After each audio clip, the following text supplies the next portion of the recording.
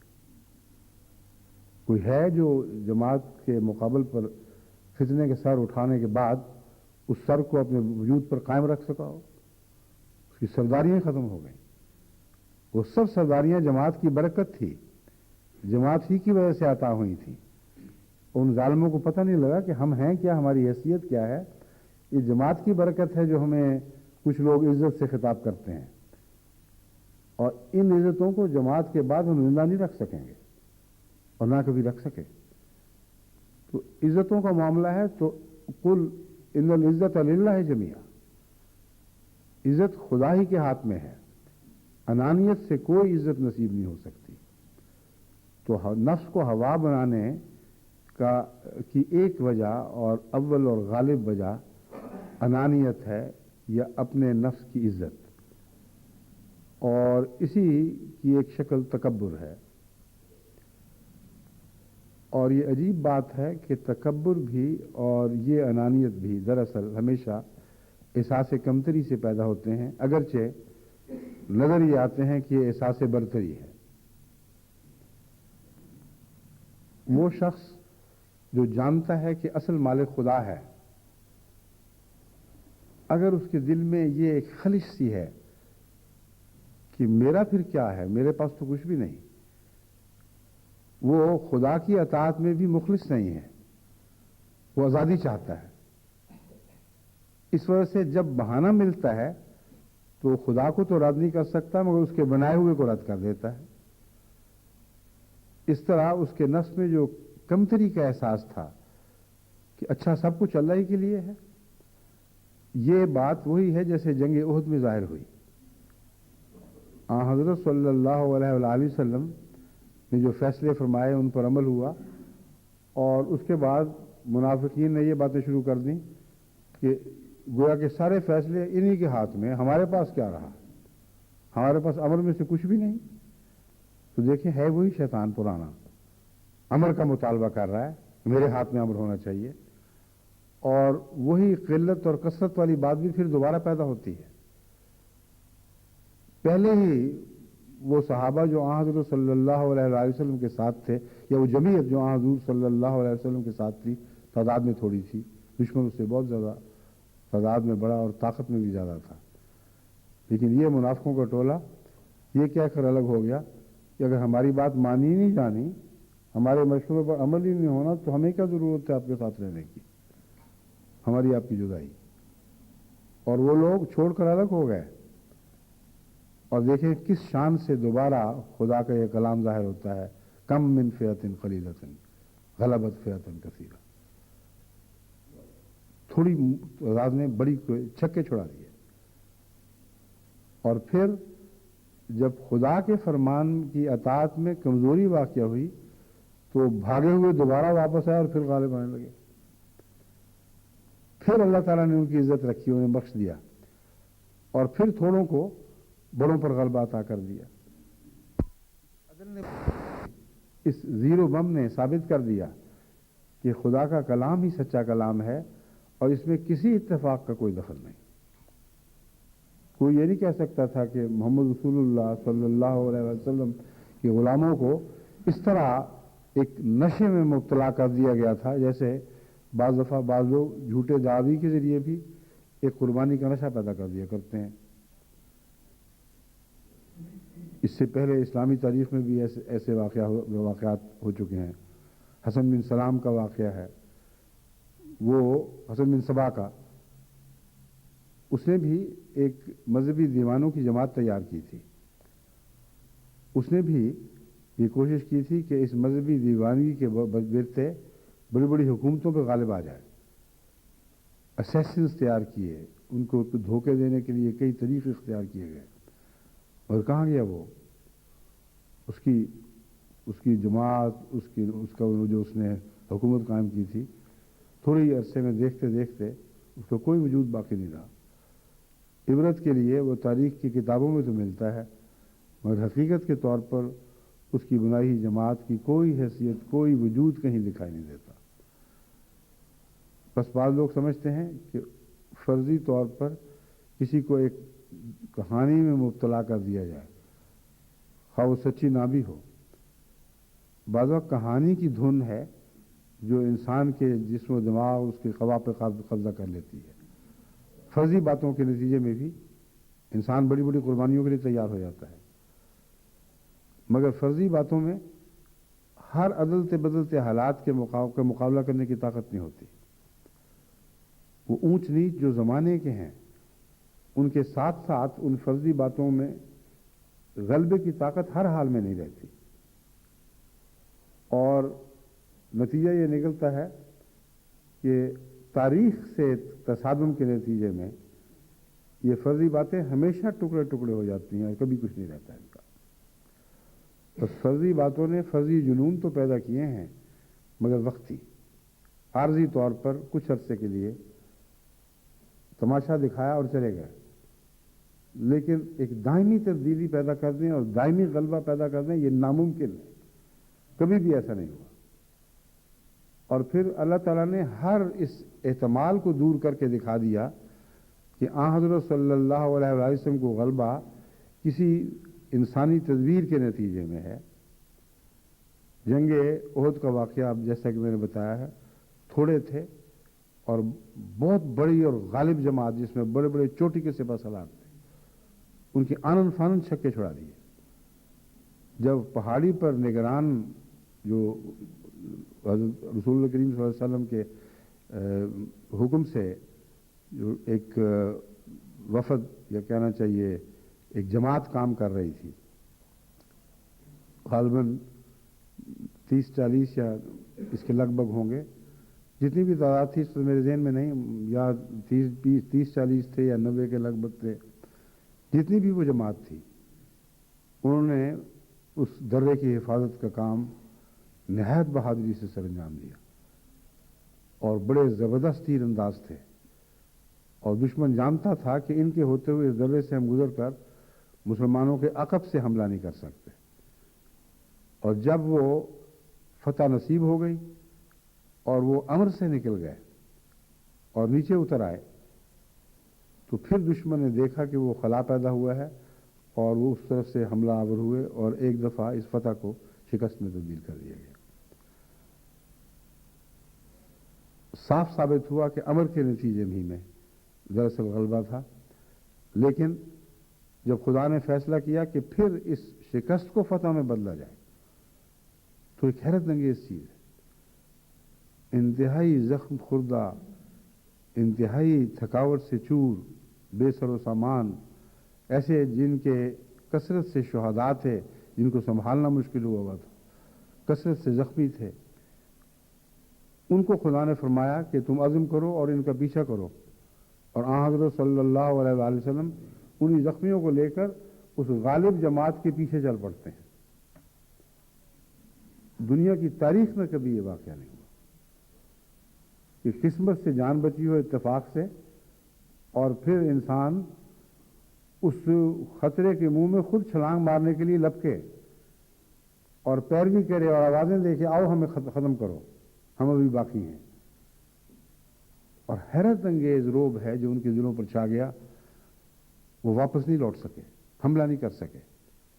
جانتے تھے کہ یہی وہ ہیں جن کو کل ہم نے مار مار کر ان کی ساری طاقت کو پر خچے اڑا دیے تھے۔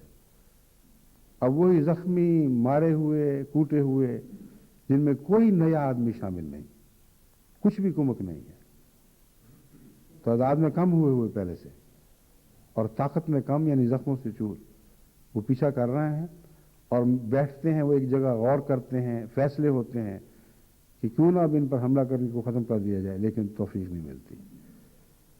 یہ خدا بتانا چاہتا ہے کہ میرے ہی امر کا کام ہے کہ وہ تمہیں طاقت بخشے، میرا ہی امر ہے جو تمہاری پشت پناہی کرتا ہے، میرا ہی امر ہے جو تمہیں دشمن کے غلبے سے بچاتا ہے اور تمہاری اقلیت کو بڑی بڑی طاقتوں پر غالب کر دیتا ہے۔ یہ ایسا مہمہ ہے جو آج تک مستشرقین حل نہیں کر سکے، سر ٹکراتے ہیں۔ ان کی وہ عبارتیں وہاں پڑھیں، شروع میں تو بڑے فخر کی باتیں ہیں کہ اس طرح پہ